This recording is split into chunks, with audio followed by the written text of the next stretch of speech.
Amazing audience, we are live with Stephen. Stephen, I spoke with you so much that your last name just slipped my mind. Ellis. Ellis. Yes. Like Ellis Clark. Yes. Yeah. Yes. So that's good. You know Ellis Clark? You've heard of him? I've heard of him, but I haven't I'm not he's familiar. a big author, yeah. That's good. Pleasure to meet you, my friend. Nice to meet you too. Which of your talents is responsible for us connecting at this specific time in history? Curiosity. I love it. Who did you learn that from? It's kind of been, that's my natural gift. Yeah? I'm obsessively curious about a lot of things. Yeah. Mostly reading. Like if it's in print, I pretty much will just absorb it. But then that has taken me everywhere. How quickly do you read now? I'd slowed down. So I'm averaging now like 270 pages or so, like every 2 hours.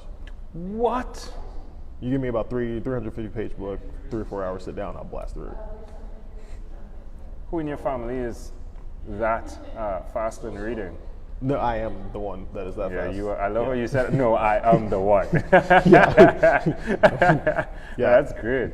Do you do much via the computer in terms of reading as well? Yeah. Oh, that's amazing. So what do you do professionally? Professionally, I'm a technology consultant. That has extended itself recently in the last couple months into a CTO position with the firm that we took out of stealth mode. That's great. Congratulations. Yeah, it's been an interesting ride. Yeah, it started. It's a ton of work. Yeah. However, it's worth it. Yeah. Well, that's great. It was like a project-based thing. Like I was helping a friend of mine, and then we kept doing them. They just roped you in. and just kept on going. Yeah. That's awesome. Well, that's good. Why will you continue to repeat that skill of being that person that is just digesting knowledge? That you said, wait. Why will you continue to repeat that skill? Because that is always like moving the needle. So like in a short microcosm, I started out in logistics with UPS.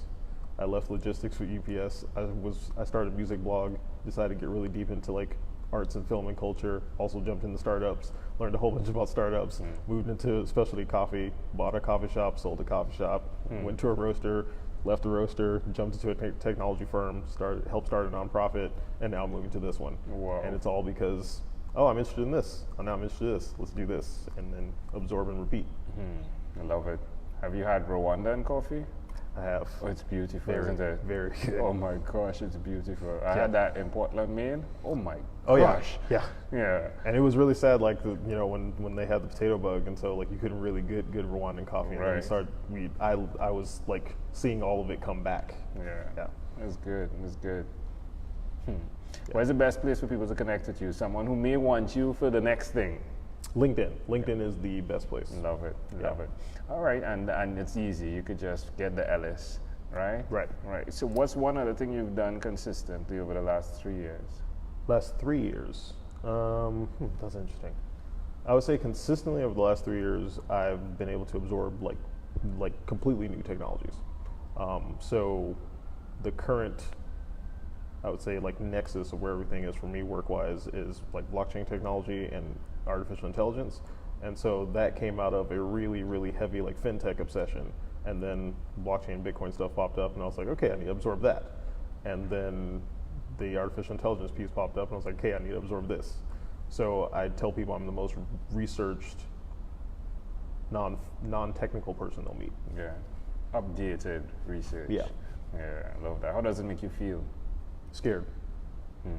A lot. The technology is scary, isn't it? Well, less of the technology being scary, but more of there's like a little bit of the imposter syndrome, because like I'm very knowledgeable about it, but most people are hyper focused on if you built it.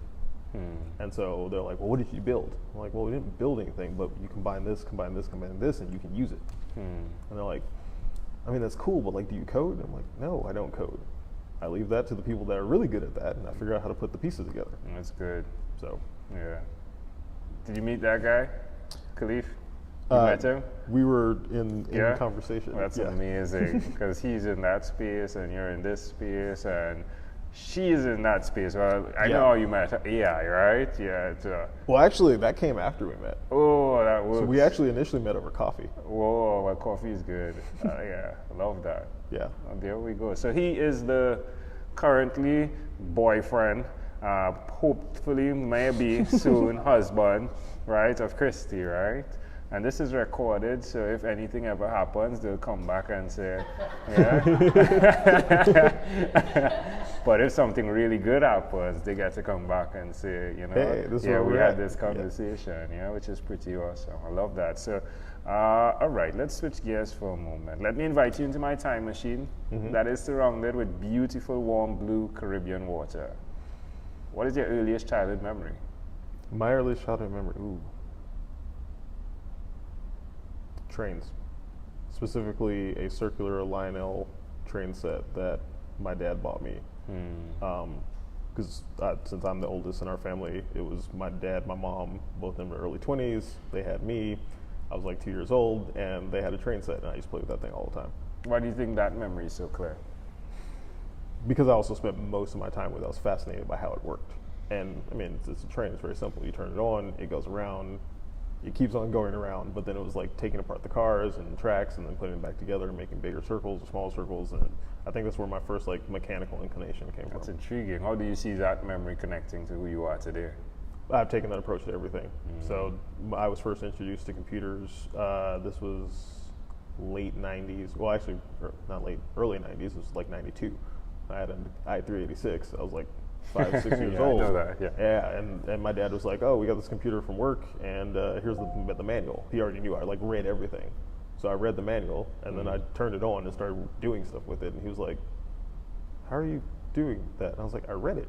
And then it just went from there on. That's amazing. So, yeah. Can I offer an interpretation to the thought picture you created in my mind? So I just love the way, you know, you said with the train, like the power in it is not so much just seeing it work, but that you get to break it down, build it up. But it's a circle, it's a cycle. Like the technology, what you are experiencing, you've broken down the principle of the technology, and it gets easier because of that. Right. You need to read the stuff, but at the end of the day, it's a principle, isn't it? It's all built on principle. Yeah, That's good.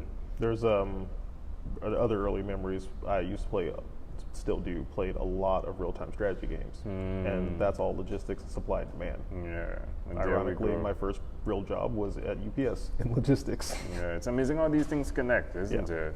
If we fast forwarded to when you were 12, what was your favorite song? Favorite song when I was 12. I don't remember the name of the song, but I know that the artist was Boney James. It was a jazz song. My dad loved jazz. I love jazz. Amen. Yeah. Jazz is definitely strategy music, isn't it? All right, my friend. Well, we've arrived at our destination. But before we get off of this time machine, there's a small declaration form. So it's yes or no. We're going to move pretty quickly here. Are you ready? Yeah. Have you chosen someone, Stephen, to pass on your skills to? No. Are you married? No. Do you have children? No. Do you believe in God? Kind of. Do you have an inner circle of friends? Yes. Do you watch TV for more than 3 hours a day? No. How about 3 hours a week? Much more. All right, what about screen time, the phone and or the computer? Is it more than 8 or less? I usually do not get to the end of that question. It's probably more than 60 hours. If you had to share with us your own unique real statement, a statement that represents Stephen Ellis, what would you say that is? I always seek to continually optimize. Yeah, I love that. Stephen, this has been a great pleasure. Before you leave, is there anything else you'd like to share with our amazing audience? Not off the top of my head. I love it. I will continually optimize. That's what you said? Yeah. That's powerful. Stephen, thank you for being on What is Inspired by 12-Minute Convos with Angel Jones. Did you have fun? Yes. Well, shake hands first and then the boom.